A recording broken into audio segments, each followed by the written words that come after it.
Non, je pense qu'effectivement, depuis plusieurs années, nous avons souvent une présentation des conflits du Moyen-Orient comme des conflits religieux et donc fondamentalement cette opposition entre sunnisme et chiisme. Deux ou trois mots de contexte quand même, parce que s'il y a une véritable opposition, mais je considère qu'en réalité, les éléments de convergence, les points communs entre sunnisme et chiisme sont plus importants que les différences. Ces différences existent, bien évidemment, elles sont d'ordre théologique. Mais je rappelle aussi que dès les premières années de l'islam, la rupture entre sunnites et chiites a été un conflit politique. C'était un problème de succession après la mort du prophète Mohammed.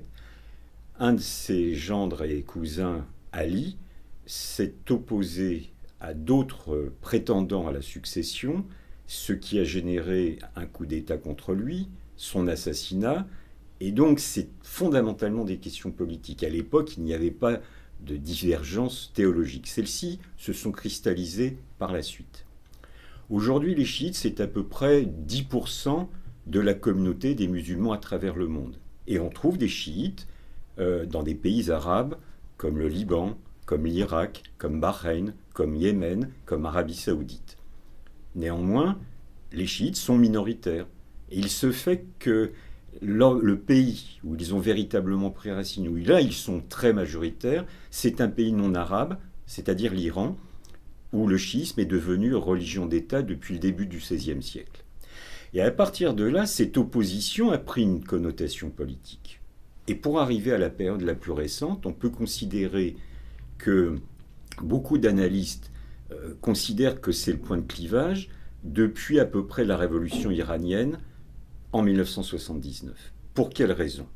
Quand Khomeini a pris le pouvoir en Iran en février 1979, il a effectivement prononcé de nombreux discours visant à propager la révolution iranienne, non seulement dans le monde arabe, mais aussi à travers le monde entier. En tout cas, c'était le sens de ses discours.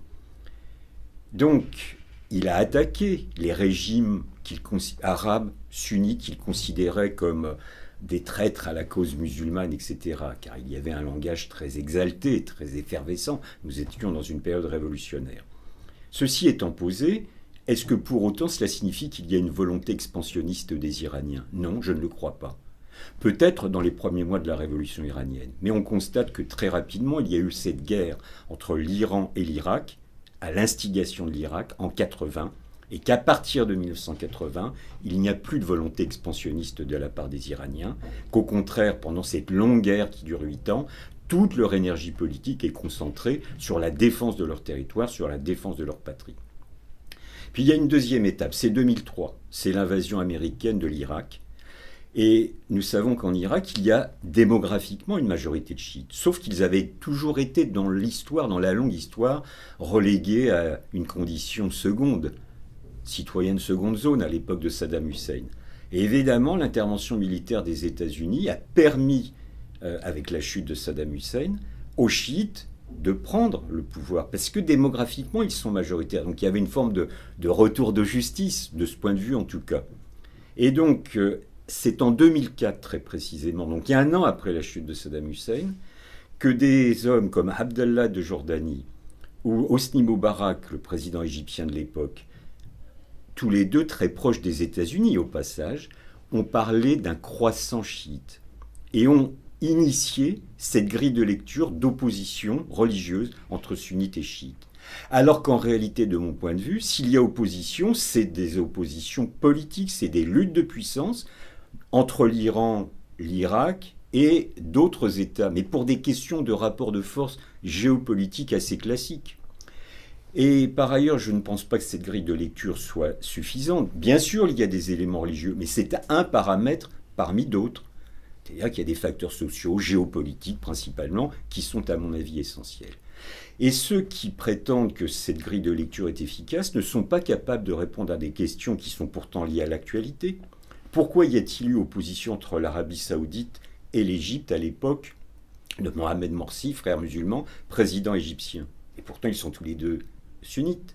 Pourquoi y a-t-il aujourd'hui, ces derniers jours, une opposition entre le Qatar et l'Arabie Saoudite ? Tous les deux sunnites, wahhabites. Donc on comprend bien que c'est des raisons fondamentalement politiques. A contrario, nous avons deux mouvements de résistance comme le Hezbollah chiite et le Hamas plutôt majoritairement sunnite. Et pourtant, ils coopèrent sur un certain nombre de dossiers.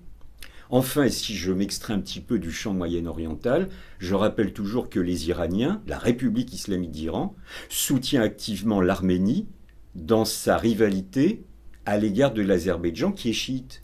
Donc là aussi, on voit que ce n'est pas l'élément religieux qui détermine la politique étrangère, ni de l'Iran, ni de l'Arabie saoudite, ni de quelque autre pays de la région. Donc je pense qu'il faut revenir sans cesse à des fondamentaux, considérer que si les facteurs religieux d'opposition chiite-sunnite sont un paramètre parmi d'autres, il n'est pas essentiel et que les véritables paramètres sont les paramètres politiques, économiques et géopolitiques.